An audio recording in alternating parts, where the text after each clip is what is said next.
Welcome to this episode of my VA Disability Claim. All right, today we're going to talk about something very important, extremely important, the PACT Act, right? The PACT, P-A-C-T, PACT Act. This is Sergeant First Class Heath Robinson honoring our promise to address comprehensive toxics. That's what the PACT stands for, the PACT Act.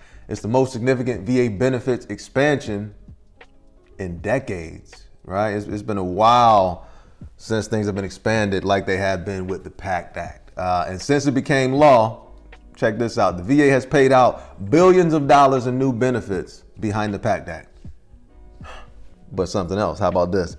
Here's a critical statistic.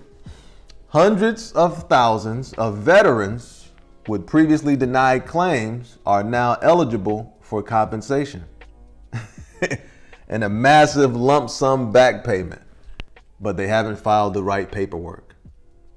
I repeat, hundreds of thousands of veterans with previously denied claims are now eligible for compensation and a lump sum back payment, but they have not filed the right paperwork. That's when you hit the alarm. If you're previously denied for an illness like hypertension that was not considered presumed back in 2020, 2018, 2017, but now it is, right? You can file for that. What else you got? Cancers, hypertension, asthma. These are new presumptive conditions for the PACT Act. I think they started in 2024. Mid-2024 is when these new conditions came out. So what that means is you were previously denied. You could be leaving tens of thousands of dollars on the table.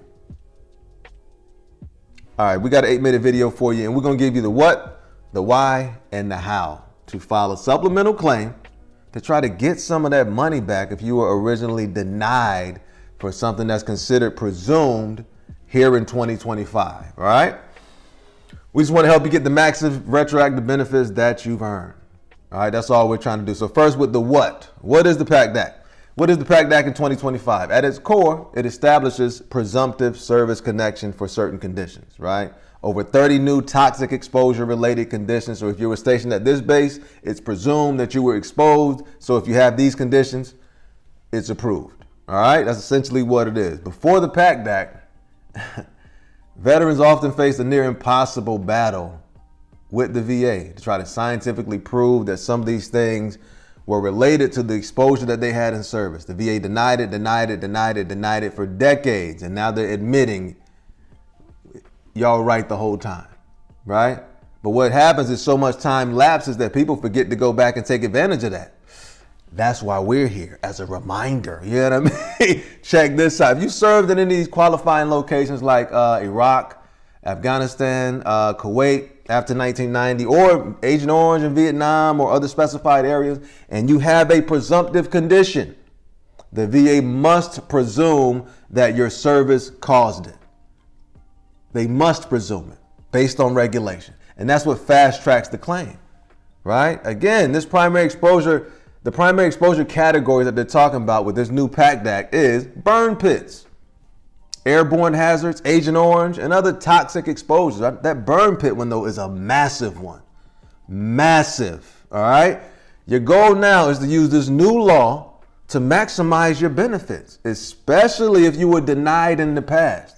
If you were denied in the past one of these benefits, go get your money, man. That's all we want. Go get your money, right? So that's the what of the PACT Act. Why? Why is acting right now so crucial? Because it's about your effective date and it's about maximizing that retroactive pay. For a new first-time claim, your benefits generally start from the date that the VA receives your intent to file. That's when it starts for a new claim, right? But if you filed a previously denied claim for a condition that's now covered on the PACT Act, you can and you must, you have to use the proper form to do this, right? It's that supplemental form 20-0995. You can use that form to reopen a previously denied claim. And when you get that thing approved, yes, you get the lump sum back payment, possibly all the way back to the originally denied date. Most people don't know about this, man, but that's why we share this information. This is kind of where the magic happens, right? It's the VA's legal principle of continuance of claim. It's a legal principle, again, by the Department of Veterans Affairs. That principle is called continuance of claim. That's what we're talking about. That means that when you successfully reopen a claim with new evidence, and the new evidence that you have is that the PACT Act now considers it presumptive. That's the new evidence. The law changing is my new evidence. Your effective date, again, can go all the way back to the date that your original claim was denied. Lump sum, tens of thousands of dollars, that's what we're talking about. For example, let's say you were denied for asthma in 2018. Right? You were denied for asthma, but you served around burn pits, all those things. And now you file an approved supplemental claim in do not open it as a new claim. No, it's got to be a supplemental claim if there was an original denial. Let's say you got denied 2018, now you're filing in 2025 on that supplemental claim. Your effective date could go back to 2018. That's the massive lump sum that we're talking about, right? It's the difference between a few months of back pay and potentially several years of back pay. If you file this as a new claim and don't do a supplemental, your back pay is gone, more than likely, right? They're not going to tell you this stuff for whatever reason. I get it, we want to save money, but that's why folks like us in this space, the veteran helpers, we're here to give you that information, to give you that little, look out. So that's why it's important, because the lump sum is there, right? So 3, how? What, why, how? How do I do it? How do I do it? First off, 3 essential steps. We're keeping it simple as always, right? Even if you plan to file a supplemental claim for a denied issue, we recommend doing an intent to file. That's the first step. Do that intent to file. This immediately locks in the date and gives you 1 full year to gather that information, right? It's a no-brainer to do that intent to file. Step 2 is gather your current medical diagnosis. All you would need is a diagnosis. Let's say you're filing for hypertension. All you need is a diagnosis for hypertension and then medical records detailing your symptoms for hypertension, all right? Again, number 1, a diagnosis of whatever that claim is that you're filing for, right? And then medical records detailing the symptoms, because they use the symptoms to rate the claim. That's all. Medical diagnosis, information about the symptoms so the VA can rate the claim. Keeping it simple. The severity of your condition is what determines your disability rating, right? That's the reality of it. And that directly impacts your monthly pay and the size of that lump sum. That's why it's important to have your details in there. Do not rely on old records. Current diagnosis. So within the past 6 months, if you can, past 12 months, I guess, if it hasn't been a while, current medical diagnosis showing that I have this condition and these are the symptoms associated with it. Come on now, hey. So that's step 2, right? Step 1 is that intent to file. Step 2, gathering your medical evidence, which is making sure I have a current medical diagnosis, making sure it details the symptoms. And then step 3 is to file the claim using the proper form, 20-0995. This is the most crucial step to maximizing the back pay. If you were originally denied, again, do not file a new claim. Reopen the old claim and go get your money, right? Again, a lot of people overlook this. That's why we're here. Do not file a new initial claim. You must use that supplemental claim form if you had an original denial.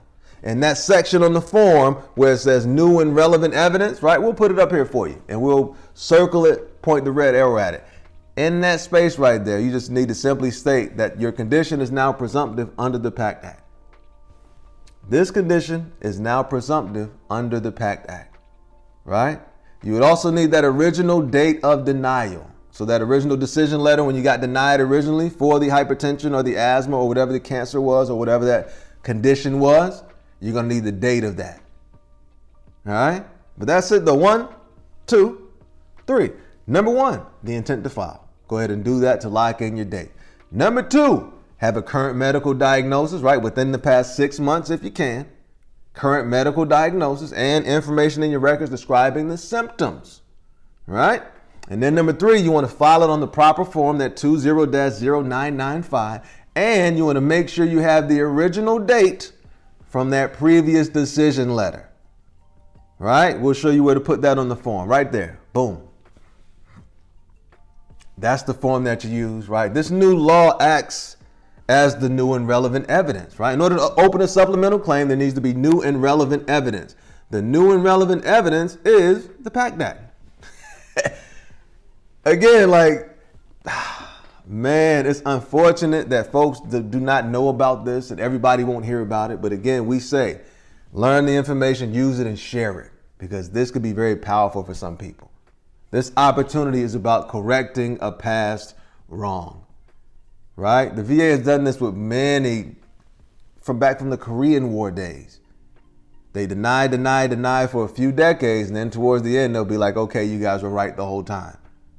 It's unfortunate, but when that happens, it's up for us as veterans to take advantage of that, right? Correcting those past wrong. The PACT Act finally acknowledges the long-term cost of our service and gives you the legal tool to get the compensation that you deserve, right? That presumptive status is the legal tool. The fact that this condition is now presumptive on the PACT Act, that's the legal tool, all right? The action is simple for you. If you have a presumptive condition, file for it. If you're originally denied, do a supplemental claim and get your back pay, all right? Don't let the confusion or procrastination cost you thousands of dollars and the critical health care that you've earned. The way I see it, man, we've served our country, you've served your country, I've served my country. Now it's time to let them serve us, right? Let the PACT Act serve you. We have relevant links and forms in the description below, right? Like and subscribe so you can get more veteran benefits updates. Check the channel. We already have a world of veteran benefits information.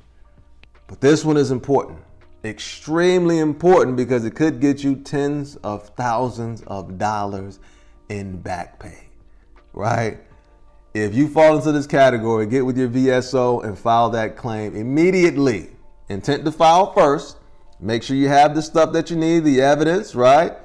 The medical diagnosis, the symptoms as well for the rating. Make sure you have that original date of denial from that original denial.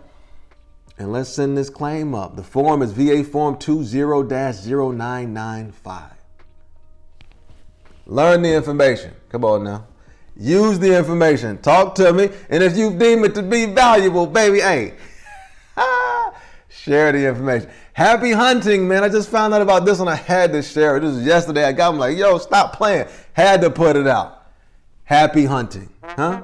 Get your money, man.